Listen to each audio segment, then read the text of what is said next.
I'm Nikki, and I have two kids, 10 and 20. I know, a big gap. And man, motherhood is a walk in Jurassic Park. I have two kids. I have one who's age 3 and one who's 19. I've got probably the biggest gap, and so I think that I'm legally insane. I'm Serena. I'm the creator behind Mommy Cusses. I describe myself as a domestic hot mess, internet funny mom. Hi, I'm Joyce Hawkins. I have two children. One is 40 and one is 31. I have a little girl, Royalty, my granddaughter. She's amazing, but it's a challenge. I'm Andrea Levin. I'm a PeaTos fanatic, I admit it, and I'm a former writer of the blog Bedtimes Are for Suckers, which was written from the perspective of my toddler at the time, but then she grew up and ruined everything. Welcome to PeaTos Mom Unmasked, and we're teaming up with Dash Radio for this. We're so excited. So everybody, Moms Unmasked. Fantastic. Here we are. Now I got to put lipstick on. Because it wasn't on before. Okay, today on Moms Unmasked, we're going to reveal the unique voices of the world of kick-ass moms from the internet and beyond. So today we're going to find out how these moms have been handling COVID-19, the lockdown, and really the whole idea of never, ever, ever being able to get a break from your kids. Of course, we wouldn't want our moms unmasked to go hungry, so we've made sure that everybody has PeaTos. We've got a special deal going on with Dash. If you use PeaTos X Dash promo code, you get 10% off, which is very exciting. And also, you can mask it forward, which means if you buy your PeaTos on PeaTos.com, we will give N95 masks to Children's Hospital of Los Angeles. So it's a great deal. I'm going to start eating mine right now because I have an addiction. What we're really here to talk about is just kind of how it's been challenging being moms and between COVID and jobs, and as if women don't have enough on their plates. It's been said that homeschooling basically falls on the moms during this time, from what I've been reading. So how have you guys been feeling about who's had to homeschool their kids? If you had to give yourself a grade as a teacher, what would it be and why? A -4. Because I can barely pay attention. It's hard to get your kid to pay attention when they're like, watch me just walk away from this iPad, and then you're basically chasing them. But yeah, I mean, maybe I'd give myself, a 2. I'm trying to be responsible, but it's difficult with such young children. It is not an easy job. I commend all teachers. They're the bomb. I know, it gives a new appreciation for teachers, I'll tell you. Absolutely. It was a real challenge. We did it on Zoom, and her attention span is at 0. So it's like I'll stand there and the teacher, I'll try to help her because she's paying no attention. The teacher's like, no, you cannot help her. And I walk away, Royalty's doodling, she's doing everything except for school. I taught preschool for 25 years, but this was a challenge. Doing it on Zoom. Oh, wow. To go and download stuff, and it's like, okay, where do I find these things at? It was a real challenge for me. I think it's crazy. If we didn't have the internet and we were in this situation, I don't know what you would just be like. What would you do? You wouldn't be. We just have to make it up as we went along. But instead, you download documents and Zoom. If I had to give myself a grade, it would be a WTF, because I still don't know what the heck I'm doing. So yeah, I thought I'd be really good at this, and I'm not. So if I had to be a homeschool teacher, I'd probably fake my own death and run away. Literally. Oh my! That would be a real teachable moment for your kids. Yes, it would. Fend for yourselves. Sorry, guys. Yeah, free range kids. Just figure it out. Yep. Here's the crazy. This is kind of what I really want to understand and want to get into, is the idea that eventually we're going to have to send our kids back to school, or are we? And so I think this is the real debate of when they say that we can send our kids back to school, are we going to? I don't know that right now I feel comfortable if they said today that, they would send the kids back to school in fall. I don't know that I would feel comfortable sending my daughter back at this very moment.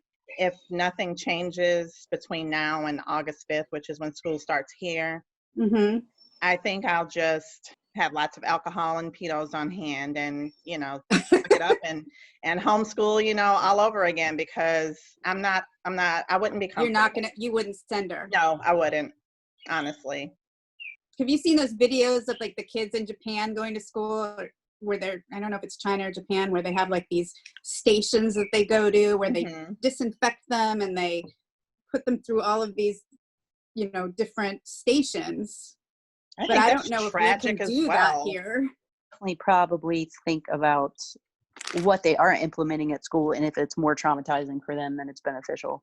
Mm-hmm. I think that's where I'd probably think about needing to homeschool them at home if I feel like things at school are more traumatizing than they are safe sometimes. Right now, I'm totally uncomfortable. Yeah. I don't know what would make it better. I have no idea what would make me feel comfortable. I don't have any idea. It's pretty dicey. It's a pretty dicey world right now. That's the truth. So now that so basically it's summer vacation, which is crazy. Does it feel like summer vacation to anybody? Nope. No. No. Do you know why? Because our kids are still at home. Nothing's changed. So how are you guys doing with screen time here? My kid has over TikTok and Fortnite and Roblox. And so I have all three of those going on, and we've just recently, maybe about 4 days ago, said, okay, this is it. Like, she would be on the phone at 4:00 in the morning and we're like drooling from the mouth, sleeping. And we're like, no, this isn't going to work. So we've just now started limiting her screen time, which is crazy because now I have to entertain her. My son has been Fortniting it up a lot lately, but it's kind of cool because he has like a mic on there, so he gets to talk to friends and his cousins and stuff. But and then my daughter, she's almost 3. She has like basically a British accent from watching so much Peppa Pig right now. So that's been really neat to explain to people. Like, no, we're American. No.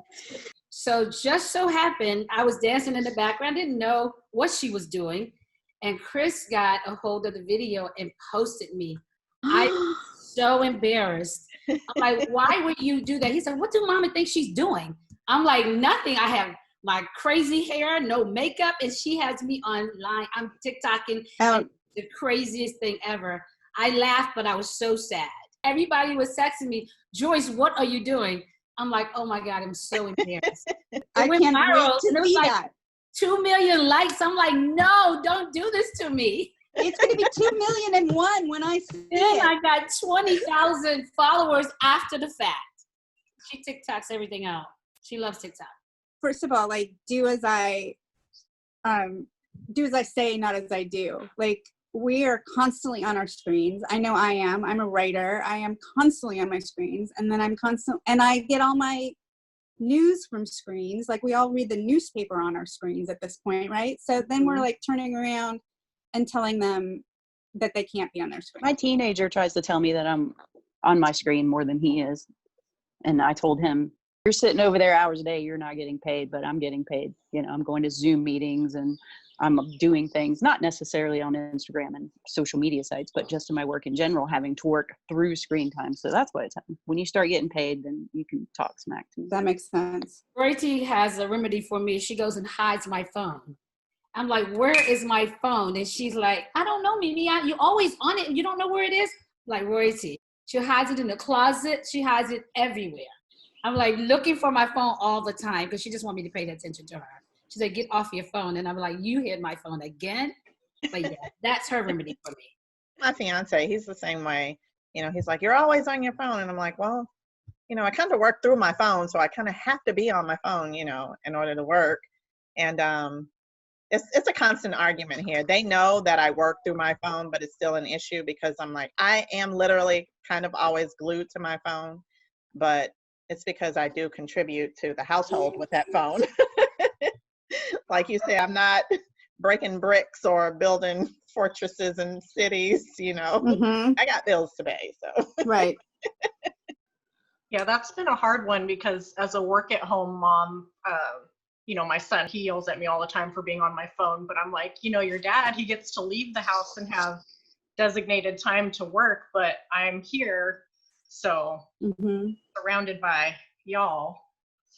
But yeah, because I make memes and write on my phone, I pretty much have to be glued to it, so I do feel kind of hypocritical when I'm yelling at him for being on Fortnite and stuff like that. So have you guys been doing a lot of meetings like this? Like Yes. for work? Yes. Yeah. Any tips on, I haven't done a lot of them actually, so I could use some tips probably. So if you guys, do you wear pants? No. Who's wearing Stretchy pants? No. I'm not. I'm bare. Joyce, do you have pants on? Please I have tell me granny you have pants panties. on. No, I have a whole jumper on. I don't have pants on. Okay. So how has it been? How has it been balancing doing Zoom meetings and kids? Has that been difficult for anybody? Well, with my job, I have to do a lot of meetings. So challenging is trying not to sound like there's a dying goat or something in the background when my toddler doesn't get what he wants. People are like, you have farm animals in the house? I'm like, no, really, I don't. It's just my 3-year-old. Or, the teenager coming in complaining about something in the middle of meeting. So the way I deal with it is I try to stay on mute, and then I try to be a stealth ninja in them. I try to make sure no one needs to see me and question, why do you look homeless today? I just try to avoid that whole thing entirely. The Zoom meetings and stuff, I only had the Zoom when she had school because all of her classes were done on Zoom. So that was the only time I had meetings, but I just tried to balance it all out. I remember when my daughter was really little, I was interviewing somebody for work, and I had this jar of jelly beans, and I didn't want her to make a sound while I was on this, and I took this jar of jelly beans and I handed it to a 2-year-old. I just handed it to her and said, go. And I don't even know what happened. I just said, take this jar of jelly beans, and I don't want to see you ever again. And I don't think I've seen her since. Oh my God. I have not seen her since. So, who became a really shitty person because of the pandemic? Who has tried to sell their children? I haven't tried to sell them, but I could not get a good price. I would have probably rethought having children. Anybody want to sell their children? Oh yeah, definitely. I have a teenager knows it all, and a 3-year-old who just is defiant about everything. He rules the roost here. And I think staying inside has made him a little crazier than he was before. I think we're all going stir crazy. I think we all are, but I mean, now things are kind of, the restrictions are getting less. And again, it's just like, we're still staying in. Mm-hmm. Are you guys all going to just keep staying in? I guess if we have to. Yeah. Yeah. I want to go to a water park. I don't know if that's a good idea. It's hard to say. I'm an introvert and very awkward around people, so I'm kind of glad that big public places are not open right now. I'm like, oh darn it, park's closed, we can't go there. Sorry. And it's like 20 years. It's like 10 years later. You're like, oh no, we still can't go. Oh yeah, the pandemic's still going, honey. It's still happening. But Mom, I'm in college. I go to Sorry. Tough, man. Yeah, it's really rough. It's really rough. With little kids right now, I swear to God, she's 14, she basically is like gonna be wheeling me around in a wheelchair soon, but I don't have to take care of her, but if she was younger, I don't know what I would do. Well, see, mine is like tween, like preteen. She's in that stage, that funky stage where she has an attitude and I have an attitude, and then we both bump heads, and I want to kill her and she wants to kill me. And, that I didn't have to go through that with my son. Boys are different, but this girl. Whew. I know I've been kind of focusing on like the harder parts of all of this. But there are some benefits to this quarantine. Like I think we've all kind of learned stuff about ourselves or about parenting or just about our priorities. There's just actually been a lot of good to come out of it, I think. So does anybody have anything that they'd want to share that's like what you've learned about yourself besides like, I know there's people that like post pictures of sourdough bread, which is awesome, but like something that's really like improved in your life? My cooking skills, although I don't like to cook, they have improved. What are you making? I on Sundays I cook like a big dinner, so I fixed my very first chicken parmesan on Sunday. Nice. And it was actually really good. Like my family went back for seconds. They never go back for seconds. And my daughter's like super, she's just like very honest. She's like, that wasn't very good, Mom. Or she'll be like, that was really good. So I know if she says it's really good, it's really good. It sounds like she's giving you like a Yelp review. That's all you need from your kid. Basically, yeah. I appreciate it though. Give your kid a Yelp review of how they're being a kid. Well, she doesn't want that. Yeah, right? I would not recommend this child. I actually started my clothing line. That was positive, which I had put on the back burner for a while. So I was creative, getting other designers and stuff help me create things. Well, that's pretty awesome. Yep. That's like mom, I can't say it. Created a entrepreneur and mom. I can't put it together. Created something for me too. So we were real creative when it came to my clothing line. I learned to do polygel nails because a Facebook ad popped up and it made it look really simple. And so I spent like hours doing it, and I was really proud of myself. What is that? It's like a gel, and you put it on like a nail form, and you use like a UV light, and it hardens like a real nail. Mm-hmm.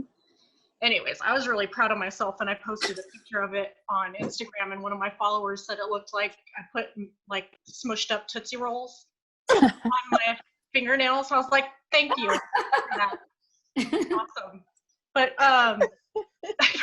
my son in the beginning was really happy to have more quality time, but I think as my patience thins, he's gotten less excited about that with all the yelling. And tell us about the yelling. What about all the yelling? Oh, I'm a pro at closing my windows now so that the neighbors don't hear when I feel the anger rise. I just go and close the doors so they can scream in peace.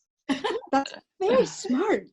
That's a mom hack. Yes. Close the windows. Yeah, but also I think a lot of like the more serious things that have been happening during quarantine, like the Black Lives Matter. It's sparked a lot of really good discussions for me to have with my family and teach my son things that he might not learn in school. So I love that. So nails that look like Tootsie Rolls and being able to share with your son ways to make the world a better place. Yeah. Those sound like two good things. Yeah, for sure. Maybe not the nails. Yeah. Maybe not the nails. Not so much the screaming either. And the screaming. No, but I'm always worried about which windows are open. Yeah. I've forgotten before and it was bad. I had to walk outside like, oh, I left that door wide open. Filled the neighborhood with screams. Write him a little note. Yeah. Final question for this Mom's Unmasked extravaganza. Please tell me you all have PeaTos. Please show your PeaTos. Don't be shy. My son just got home from work and he works in fast food, and he stripped in the laundry room and took all of his clothes off and just walked behind. He says, I hope I wasn't in your Zoom meeting. I was like, I wish he was. Oh, Yeah. I've been trapped in this house for months. So yeah, here's a good example of how we've been dealing with Zoom meetings, things like that. It's like, sorry about that. All right. So you guys got you got the whole variety pack, right? All of you got, have you had a chance to try them all? Yes. So which flavor best describes you? Spicy, So salty? Yeah, there you go. I'm salty and spicy, so I'm all about the ranch. The ranch ones are my favorite, but I would have to say the fiery, like spicy ones are the ones that describe me because I'm a firecracker. I think the ones that best describe me would be the fiery hot, because I'm a fiery hot mess of a person and a mom. But yeah, they're my favorite flavor too, though. So The spicy, I am a spicy kind of person. I speak what's on my mind when I'm really fed up. But yeah, that's me. But also onion rings because, oh my God, they are my favorite. I like onions with everything. So onion rings, yeah, that's my favorite. You, there, at home. That's my finger. Which flavor describes you? If you're not sure, the best place to go is to PeaTos.com and order a variety pack. And when you do, you can mask it forward because we are giving N95 masks to essential workers at Children's Hospital of Los Angeles for every purchase. And of course, don't forget to use dash promo code PeaTosX dash and get 10% off. Mask it forward, buy some PeaTos. Thank you so much. I want to thank everybody here who came with us today on this journey of COVID and parenting. Thank you, Nikki, Joyce, Serena, and Mystic. And I'd like to thank myself. Thank you. Thanks, Andrea.